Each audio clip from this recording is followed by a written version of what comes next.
Cancer knocked me down, but not out. Now, I'm cancer-free. The recovery, it's been tough. I'll need patience, a lot of humor. Did I mention I made birdie there? And support from friends and family. Over the last 2 years, I haven't played much golf, but there's no better place to get back in the game than on 66 courses in Myrtle Beach, South Carolina. We're keeping score, but just teeing it up means I've already won. You Google perfect. See if that shot doesn't come up right there. Join me on my journey to break par.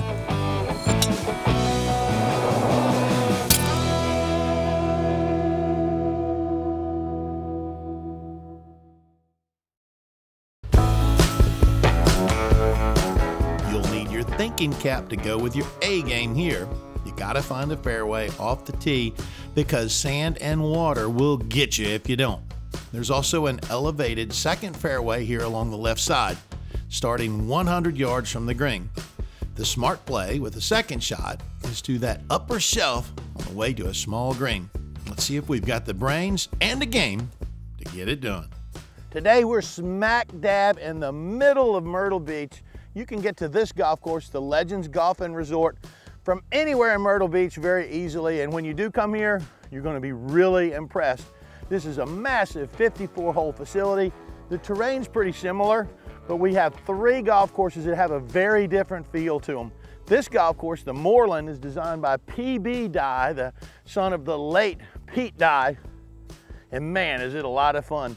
This second hole is a great example, really tough par 5. Skinny little fairway, water right. Fairway looks like it's 15 yards wide. Some grass bunkers, some high grass to the left. You just got to figure out some way to get it in the fairway here. Take it right to left, take it left to right. You can go straight, one of those. And I have no idea what this one's going to be.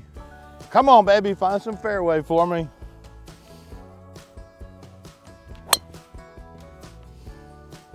Yep, that'll be just fine right there. Long hole, 3-shotter here. I tell you what, I've always loved golf courses from the Dye family. I've had a chance to be around Pete and Alice Dye, actually a little bit before they passed away.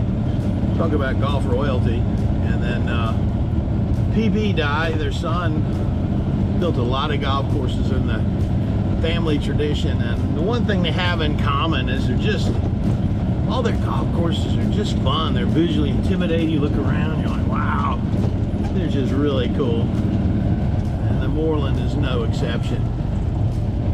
You might get mad at it because it's not easy, but you're never going to get bored. I can assure you of that. Okay, so I missed this fairway, and I know what you're saying. What's this guy doing videos if he can't hit the fairway? But look at this fairway. It's only like 12 yards wide. Anybody could miss this fairway. I mean, what do you think? I'm Fred Funk or something? No, I am not. I get to lay up. I got a couple of choices here. I can go straight away, the fairway ends, or there's a second fairway that's up there to the left. I'm feeling a little adventurous. Let's go for that second fairway that's up there on the left.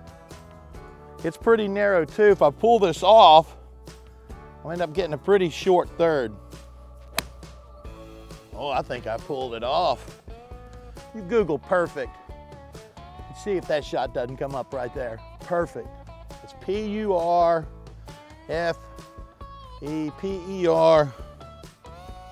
Just Google perfect. You'll find that one. I'm glad you got a chance to see that one. It's perfect.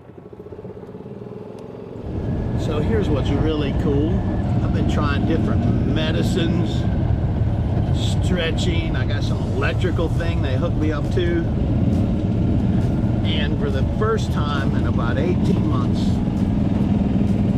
finally starting to feel like a human being again. Getting my movement back. Doesn't hurt to walk or hang out. Pretty excited about that. Maybe my golf game will start getting a little better at some point. But even if it doesn't, I'm just happy to be feeling better and moving better. See, I told you that one was perfect. Like I laid it up right here, just short of the green. Yeah, it was perfect. All right, let's focus on this third one. This is a really cool shot. There's a lot of contour in the front half of this green. It goes up and over. That gives me a couple of options. I can try and fly it up top and stop it, where I can run it through that slope, land just at the base of it and skip it up through there. I don't know about you guys, but I feel like skipping one today. So I'm gonna take my gap wedge, put it a little back in my stance, drive it in there low, run it up that slope and get it stopped right by the hole. At least that's what the plan is. Back in the stance, low, through that slope, stop it right by the hole, get going, get going, get going. Right idea, just didn't quite hit it hard enough. So one of the coolest things I've got in my bag, I grew up when I was a kid, I played leather grips.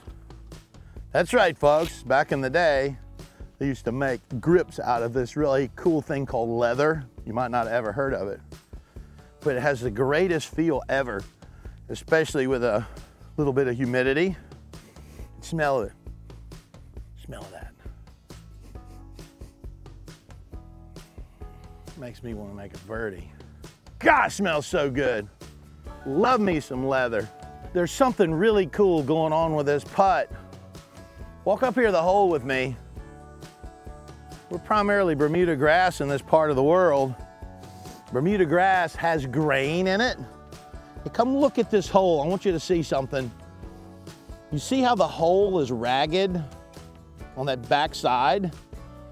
That means the grain is growing this way, which happens to be just a little south of west.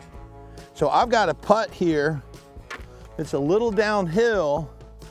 It's also definitely down grain. You can tell by that ragged edge on the far side of the hole. And also I can tell by where the sun sets every night. So it's gonna be a little quicker than what you might think. Down grain, downhill. Look at that ball rolling out. Pulled it a little bit, but by knowing what that grain was doing, really gives me best chance of getting the speed right. I'm just gonna leave it. Sometimes they're really hard to get out of the hole. They don't wanna go in there, and they don't wanna come out. I don't get it. Not a bad way to start the day. We're off to the second stop in our Legends Tour. Let's see what Tom Doak has in store for us at his signature course.